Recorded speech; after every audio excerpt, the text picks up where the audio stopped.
Equality in democracy.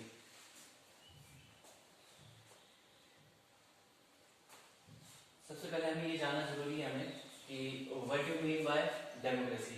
तो democracy का means ये है कि आप अपने रूलर्स को इलेक्ट कर सकते हैं बाय मीन्स ऑफ वोटिंग। ठीक है, जिस भी कंट्रीज में अगर आप अपने रूलर्स को, आप अपनी गवर्नमेंट को अगर आप इलेक्ट कर सकते हो बाय मीन्स ऑफ वोटिंग से, तो वो country fully fledged democratic countries कहलाई जाएगी। ठीक है, उसी में आगे नेक्स्ट हमारा जो आज का टॉपिक है इक्वलिटी इन डेमोक्रेसी, कि डेमोक्रेसी में कैसे इक्वलिटी है या नहीं है। उसमें हम मेजर देखेंगे कि कौन कौन सी टाइप्स की इक्वलिटी है, टाइप्स कौन कौन सी हैं, और साथ ही साथ में उसके मेजर्स क्या क्या हैं उसके। ठीक है, तो देखो सबसे पहले कि meanings of equality. Equality means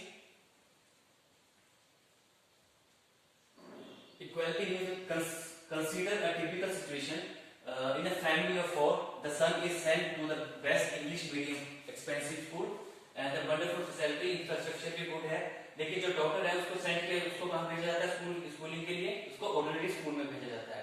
तो यहीं से ये जो इनइक्वालिटीज है, जो इंडियन कल्चर में, इंडियन हर एक फैमिली में ये बिलोंग करती है ये। तो क्यों ऐसा क्यों होता है? Because the parents consider their son education to be important as he will grow up to be an, मतलब कि उन्हें लगता है ऐसा कि अगर हम सन को, अगर अपने बेटे को अगर हम बेस्ट एजुकेशन देंगे तो आने वाले टाइम में ये इसकी अच्छी इनकम होगी, अच्छी इसको जॉब मिलेगी और अपने घर को ही चला सकता है। ठीक है, पहले की थिंकिंग ये थी, लेकिन आज के डेट में अगर हम बात करें तो आज के डेट में जो पैटर्न है बिल्कुल चेंज हो चुका है। वो आजकल इतनी इक्वालिटीज नहीं रही है, लेकिन लास्ट पहले के सालों में बहुत सारी इक्वालिटीज होती थी मेंस और वुमेन्स के बीच में, अभी भी होती है, ऐसे नहीं है, काफी टाइप्स में होती है। ठीक है, तो हम डिस्कस कर रहे थे हम कि जो एग्जांपल दिया है इस बुक में कि अर्निंग मेंबर, ठीक है, कि मतलब कि वो फैमिली का एक अर्निंग मेंबर है, वो अर्न करेगा तो उससे क्या है कि उसका घर चल सकता है आराम से, जो घर का खर्चा है वो उसको स्पेंड कर सकता है वो। तो while the daughter will get married and go away, कि डॉटर की शादी होगी, इसमें तो दूसरे घर जाना है, तो इसको अच्छा पढ़ा लिखा कर क्या फायदा है इसको। तो हमारी सोसाइटी में ऐसी इनइक्वालिटीज थी जो सन और डॉटर के लिए थी, जो मेंस और वुमेन्स के लिए थी, और भी काफी सारी इनइक्वालिटीज थी, जैसे कि जो वर्क करेंगे मेंस को वर्क के हिसाब से सैलरी ज्यादा मिलती है, वुमेन्स को कम मिलती है। ये पहले की सोसाइटी, लेकिन आज जो इंडिया है काफी डेवलप हो रहा है और मैक्सिमम में अभी इसमें जो इनइक्वालिटीज है वो धीरे धीरे कम हो रही है। ठीक है, तो इसमें क्या है, it is a waste to spend a lot of money on her education, कि उन्हें लगता है कि बेटी की एजुकेशन पे जो हम मनी स्पेंड कर रहे हैं वो वेस्ट है। क्यों? क्योंकि उसने दूसरे घर जाकर उसने वहां जाकर रह लिया। But this is not an isolated case, such and many other instances of injustice and inequality exist in our society. इसी के साथ साथ और भी काफी सारी इनइक्वालिटी है जो कि हमारी सोसाइटी में एग्जिस्ट करती हैं, जो कि ठीक है। उसी के साथ देखो नेक्स्ट देखेंगे, अब हम देखेंगे कि देखो ये इक्वालिटी जो है ये किसी भी टाइप्स में हो सकती है। जो हम इनइक्वालिटीज लेते हैं मेंस और वुमेन्स में, किसी भी टाइप्स में वो 3 टाइप्स हैं इसकी मेनली, जैसे कि जो मेनली 3 टाइप्स ऑफ इक्वालिटी हैं, जैसे कि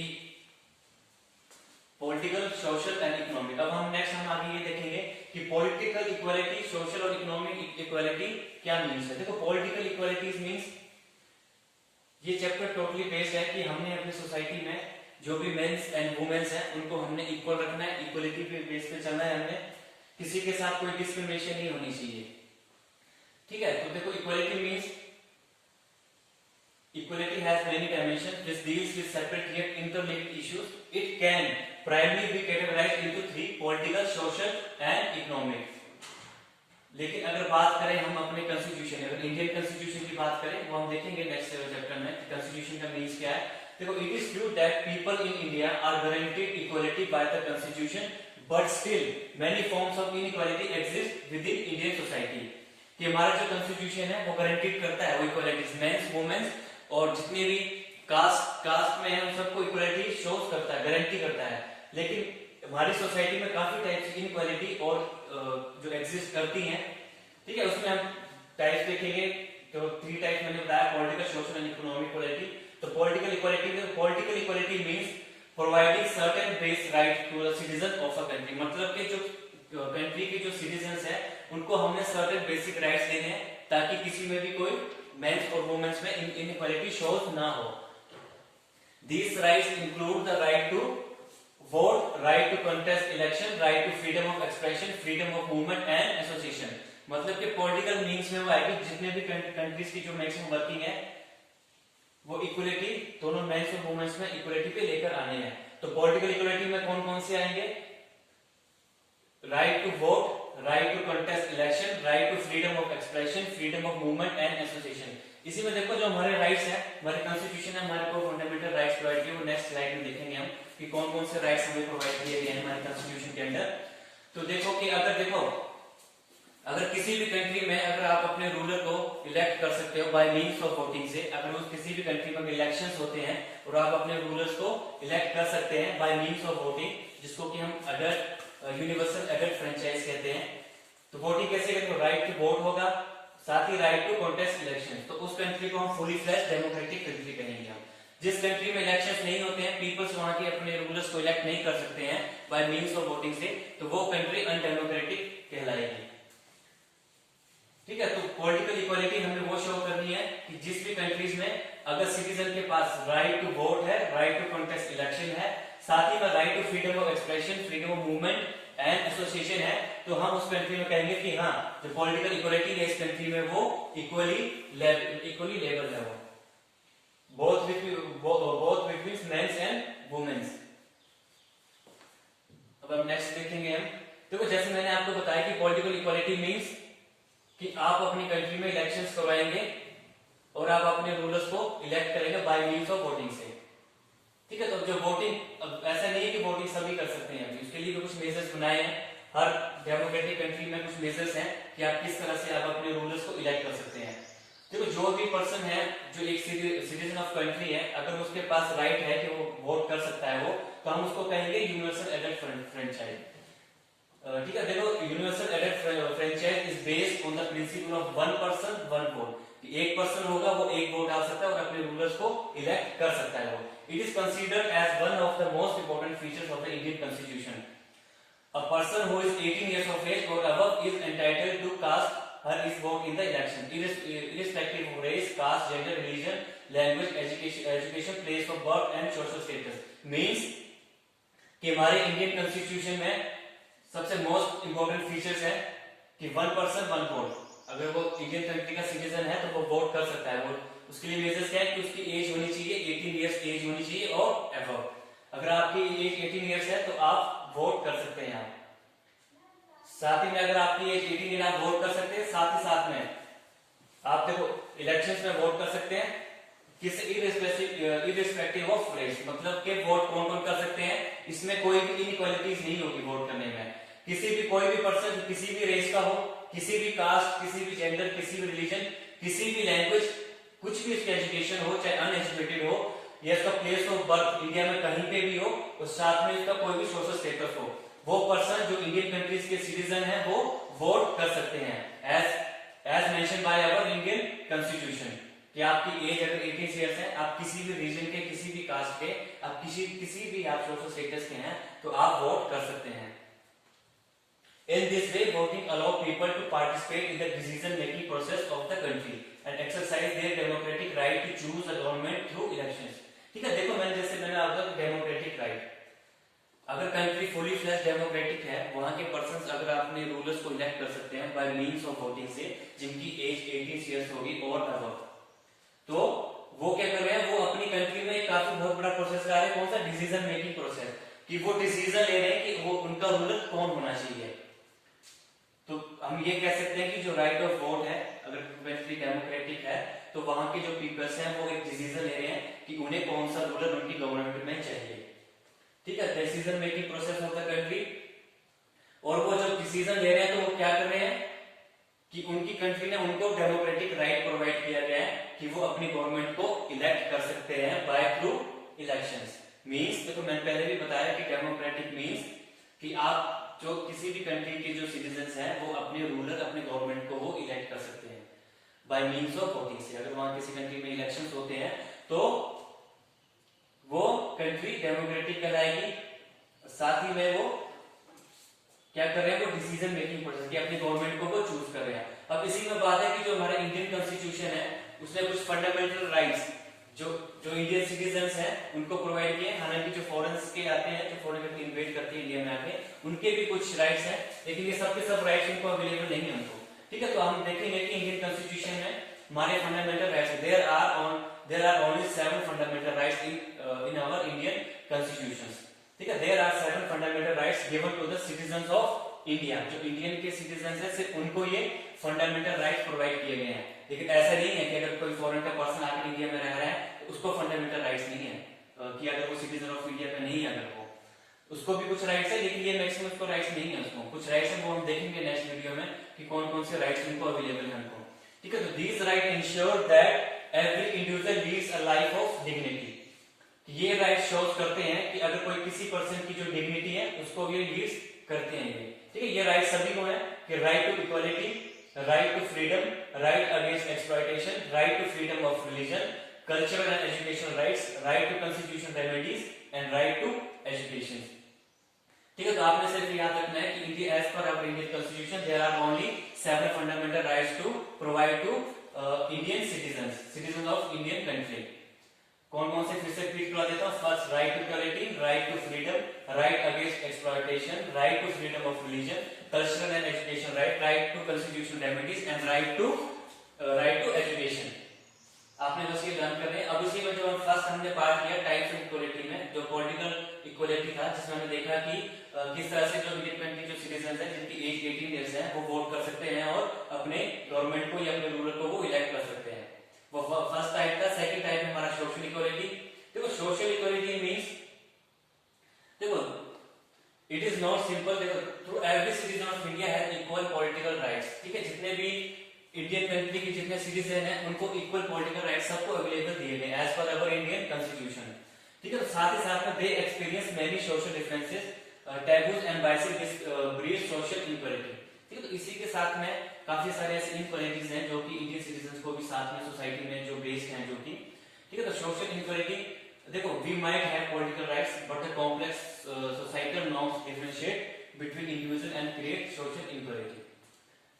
Social equality is an important aspect of equality. A society which comprises individual communities from diverse linguistic, regional and religious background inevitably create difference that may lead to discrimination.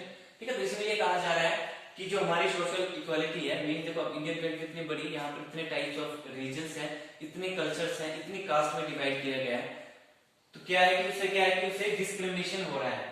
जो lower caste के या जो upper caste के जितने भी हैं, ये जिसके अदर रिलीजन्स हैं जैसे हिंदू मुस्लिम चलते हैं, तो क्या करते हैं ये बहुत सारा इन पे डिस्क्रिमिनेशन आ रहा है। सब कहते हैं कि भाई मैं इस रिलीजन से हूँ, मेरा ये कल्चर है, मेरा वो कल्चर है। तो ये सोसाइटी में क्या लेकर आते हैं, ये सोशल इनइक्वालिटीज लेकर आते हैं ये, जहाँ के लिए किसी कंट्री या जो सिटीजन को वो इक्वली ट्रीट नहीं करते हैं वो। हालांकि जो as per our Indian constitution काफी सारे राइट्स मैंने आपको बताया कि प्रोवाइड किए गए हैं, लेकिन साथ ही साथ में जो इंडियन सोसाइटी है वहां पर कुछ बहुत सारे ऐसे मेजर्स हैं जो कि सोसाइटी में इनइक्वालिटीज लेकर आते हैं। तो हमारा कहना ये है कि हमारी सोसाइटी में सोशल इनइक्वालिटी नहीं होनी चाहिए, सबको इक्वली ट्रीट करना चाहिए सबको। ठीक है, सबको ये प्रोवाइड किया गया इंडियन कॉन्स्टिट्यूशन में है कि इसमें कॉन्स्टिट्यूशन में किया गया कि also aims are provide a basic amenities like hygienic surroundings, clean water, proper housing, किसको, जो every citizen of Indian country means to all citizens. ठीक है, तो इसमें ये नहीं है कि सोशल इक्वालिटी है तो कोई फॉरेन का आकर रहा है, कोई एनआरआई है तो उसको सोशल इक्वालिटीज नहीं होगी, उनको भी होगी सोशल इक्वालिटीज। इसलिए यहाँ पे एक लाइन लिखी गई है कि आपने ये सारी चीजें जो बेसिक लाइफ जो नीड्स है आपको प्रोवाइड करनी है, hygienic surroundings, clean water, proper housing etcetera to all citizen. जो इंडियन कंट्रीज में रहेगा सिटीजन, जो आएगा, जो बाहर से रहेगा, उनको सारी सोशल इक्वालिटी होनी चाहिए, उनके बीच में किसी के बीच में कोई डिफरेंस क्रिएट नहीं होना चाहिए। अब हम नेक्स्ट देखेंगे कि नेक्स्ट कौन सा टॉपिक है।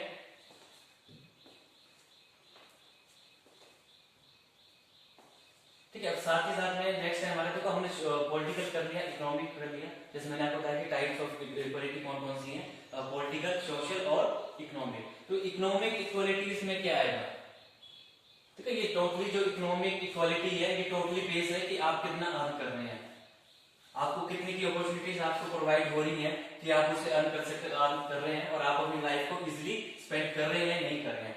तो economic equality economic equality means that every individual has an equal opportunity to earn a living irrespective of his her social status, कि सभी पीपल्स को इक्वल अपॉर्चुनिटी मिलनी चाहिए टू अर्न अ लिविंग, चाहे वो किसी भी सोशल स्टेटस से हो, किसी भी रेस से हो, किसी भी रीजन से हो, या किसी भी कल्चर को वो प्रोवाइड करता हो, या किसी भी रेस का हो, चाहे उसका प्लेस ऑफ बर्थ कुछ भी हो, लेकिन उसको इक्वल अपॉर्चुनिटी मिलनी चाहिए टू अर्न अ लिविंग। तो हम उसको कहेंगे कि वो सोशल इकोनॉमिक इक्वलिटी है वो, ठीक है। तो साथ ही साथ में क्या था देखो, it also means that people who do the same kind of work get equal wages. मतलब अगर कोई टू पर्सन है, चाहे वो किसी भी रीजन के हैं, किसी भी कल्चर, किसी भी कास्ट के हैं, तो उनको अगर वो सेम वर्क कर रहे हैं तो उनको इक्वल वेजेस उनको प्रोवाइड होनी चाहिए।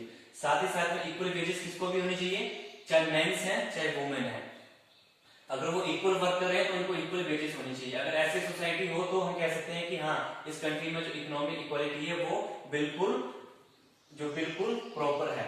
अगर नहीं है तो हम कहेंगे कि इस कंट्री में इकोनॉमिक इनइक्वालिटीज हैं। अगर किसी भी जो वर्क कर रहे हैं, अगर मैन और वुमेन अगर सेम वर्क कर रहे हैं और उनको इक्वल वेजेस नहीं मिले, तो हम कहेंगे कि हमारी सोसाइटी में, हमारी कंट्री में इकोनॉमिक इनइक्वालिटीज हैं, ठीक है। तो साथ ही साथ में क्या है कि गवर्नमेंट ने काफी सारे मेजर्स, काफी सारे स्टेप्स भी टेकन किए गए हैं ताकि वो सोसाइटी में सब इक्वल अपॉर्चुनिटी सबको प्रोवाइड हो। The government needs to provide for such opportunities where people get a job as their qualification, ठीक है। ऐसा नहीं है मतलब कि अब देखो, अगर कोई पढ़ा लिखा नहीं है, उसके पास क्वालिफिकेशन नहीं है, अगर उसको फिर काम दे दो तो कैसे नहीं चलेगा, ठीक है। क्यों? क्योंकि जो भी आपको जॉब प्रोवाइड कर रहा है उसको तो बेचारे का नुकसान हो जाएगा उसको, ठीक है। तो ये है कि अगर वो पढ़ा लिखा है तो उसको उसकी क्वालिफिकेशंस के हिसाब से, ठीक है, उसको जॉब मिलनी चाहिए उसको, ठीक है। To get a job as their qualification, in fact to realise the idea of the economic equality the government usually fixes the minimum wages for workers and labours from time to time, ठीक है। देखो क्या होता है कि Indian society में क्या है, मैक्सिमम जो इंडियन सोसाइटी में काफी अनएम्प्लॉयमेंट लोग हैं, ठीक है। क्वालिफिकेशन तो सबके पास, लेकिन जो कि अनएम्प्लॉयमेंट काफी है। तो गवर्नमेंट ने एक स्टेप टेकन किया गया है कि उसने क्या किया है कि जितने भी हमारे जो डेली वर्कर्स हैं या लेबरर्स हैं, तो उनको ये, ताकि उनको ये फिक्स किया गया है गवर्नमेंट के थ्रू कि आप अगर आप डे में अगर कितने, अगर 7-8 ईयर्स तक आप वर्क करेंगे तो आपको इतने वेजेस आपको मिलेंगे ही मिलेगा आपको। वो गवर्नमेंट ने स्टेप टेकन किया है, वो गवर्नमेंट के वो मेजर्स हैं वो, ठीक है, कि आप जितना काम करेंगे आपको टाइम टू टाइम से आपको क्या है कि आपको गवर्नमेंट ने यूजुअली फिक्स किया है कि आपको इतने वेजेस आपको मिलेंगे ही मिलेंगे आपको। Despite economic progress in the country, there exists a lot of disparity in the distribution of the wealth and income. देखो इंडियन सोसाइटी में ऐसा है, बहुत सारे ऐसे मेजर्स हैं कि लोग काम करते हैं लेकिन उनको इक्वल वेजेस प्रोवाइड नहीं होते। जितने ये डेली वर्कर्स और लेबरर्स होते हैं, गवर्नमेंट ने हालांकि डिसाइड तो किया गया है कि आप इनको डेली कितने वेजेस देंगे आपको डेली वर्क के लिए, लेकिन इंडियन सोसाइटी में काफी सारी डिस्पैरिटीज हैं जो कि ऐसी कोई इनकम नहीं होती है। और ये जो divide between the rich and the poor has also increase over time, ठीक है। इसी के कारण से क्या है कि जो रिच एंड पुअर है उनके बीच में काफी सारा जो गैप है वो मेंटेन हो रहा है, ठीक है। अब नेक्स्ट देखते हैं अब, ठीक है। अब हम देखेंगे नेक्स्ट टॉपिक जो हमारा है कि देखो ये जो हमने इक्वालिटीज तो हमने देख ली हमने कि कौन कौन सी इक्वालिटीज है गवर्नमेंट ने हमें कौन कौन सी प्रोवाइड हमें की है, ठीक है। साथ ही साथ में क्या है कि जो इंडियन सोसाइटी में जो पीपल्स रहते हैं उनके साथ बहुत सारा डिस्क्रिमिनेशन होता है। अब हमें देखेंगे डिस्क्रिमिनेशन कौन कौन से बेसिस पे होता है, ठीक है। Discrimination on the basis of caste, ठीक है। अब इंडियन सोसाइटी में पहले बताया मैंने आपको कि इंडियन सोसाइटी में काफी कास्टिज्म चलता है, तो इसके बेस पे भी डिस्क्रिमिनेशन होता है और जो पीपल्स हैं उनको इक्वली ट्रीट नहीं किया जाता है उनको, ठीक है। तो the practice of caste system in India is many centuries old. It is a traditional hierarchy system where a person's identity and social status was defined on the basis of the caste she or he was born into. It is often argued that the system was initially designed to put distribution of work labor in place. ठीक है। तो कहने का मतलब ये है कि जो हमारी इंडियन सोसाइटी है, जो हमारा हिंदू रीजन है, तो उसमें क्या है कि उसमें जितने भी पीपल्स हैं उनको कास्ट में डिवाइड किया गया हमको। जैसे कि देखो कास्ट कौन कौन सी है, सबसे पहले ब्राह्मण, क्षत्रिय, वैश्य और शूद्र। तो क्या है कि ये चारों के चारों जो सब कास्ट है ये आपस में डिस्क्रिमिनेशन करते हैं एक दूसरे का, ठीक है। ब्राह्मण, क्षत्रिय, क्षत्रिय वैश्य, वैश्य शूद्र, इसमें सब पे डिस्क्रिमिनेशन। ये काफी बहुत पुराना है, ये बहुत ओल्ड रीजन है, ये काफी बहुत पुराने समय से ये चला आ रहा है कि डिस्क्रिमिनेशन हो रही पीपल्स की on the basis of caste. तो गवर्नमेंट ने बैन किया गया है, कुछ लॉज भी बनाए हैं कि आप किसी भी लोअर कास्ट के या किसी के आपस में आप किसी को डिस्क्रिमिनेट आप नहीं कर सकते आप, ठीक है। देखो क्या है कि जो ये शूद्र है इनके साथ क्या है कि इनके साथ प्रैक्टिस होता है अनटचेबिलिटी वाला product of caste based discrimination. तो जितने ये अपर कास्ट के लोग हैं ये शूद्र के साथ डिस्क्रिमिनेशन करते हैं on the basis of untouchability. ये काफी ओल्ड बहुत से किंग्स के टाइम से चला आ रहा है, एंशिएंट टाइम से चला आ रहा है, जबकि हमारी सोसाइटीज को 4 टाइप्स में डिवाइड किया गया सब कास्ट में, जैसे ब्राह्मण, क्षत्रिय। हालांकि जो एंशिएंट इंडिया था उसमें ये सब कास्ट नहीं थी, उसमें जब पीपल्स को इक्वली ट्रीट किया जाता था। अगर हम एंशिएंट पीरियड की बात करें अगर हम, तो उसमें क्या था, उसमें था कि सोसाइटीज को डिवाइड नहीं किया गया था, उसमें डिस्क्रिमिनेशन नहीं होता। लेकिन जब ये वर्ण लेकर वर्ण सिस्टम आया है इंडियन सोसाइटी में, इंडियन रिलीजन में, हिंदू रिलीजन में, जब ब्राह्मण, क्षत्रिय, वैश्य, शूद्र को डिवाइड किया गया तो इनके साथ डिस्क्रिमिनेशन होना शुरू हो गई। किसके साथ? शूद्र के साथ। और ये बहुत सारे ये जो इंडियन सोसाइटी की बात की जाए तो ये बहुत ब्लैक स्पॉट है इंडियन सोसाइटी का, कि डिस्क्रिमिनेशन बेस होता है शूद्र के साथ ऑन द बेसिस अनटचेबिलिटी, इन्हें बहुत सारा डिस्क्रिमिनेट किया जाता है। ठीक है, तो those communities which traditionally fell under the category of Shudras were not allowed to enter temples. ठीक है, जो मैंने अभी बताया आपको कि जो कैटेगरी ऑफ शूद्रास है इनके साथ डिस्क्रिमिनेशन किया जाता है on the basis of their caste. तो इनको क्या कहा जाता है कि आप जो क्षत्रिय, ब्राह्मण और वैश्य हैं, इन्होंने जो टेंपल्स क्रिएट किए हैं, इनकी जो चीजें हैं, आप शूद्रास है ये एंटर नहीं करेंगे। कहा? इनके टेंपल्स में, इनके स्कूल में and other public places and were debarred for fetching water from the wells. ठीक है, साथ ही साथ में इनकी जो बॉडीज वगैरह जो इनके वेल्स, ट्यूब वेल्स हैं, तो इन्होंने इनको क्या डिस्क्रिमिनेट करके रखा है, कास्ट सिस्टम चलता है कि आप यहाँ से पानी आप नहीं भर सकते हैं। ठीक है, ये है discrimination on the basis of caste. अब नेक्स्ट देखते हैं हम, नेक्स्ट कौन सा है? अब डिस्क्रिमिनेशन ऑन द बेसिस, एक तो आगे की इंडियन सोसाइटी में डिस्क्रिमिनेशन किस तरह से होता है। एक हमने देखा कि on the basis of caste होता है, जो सेकंड है on the basis of religion.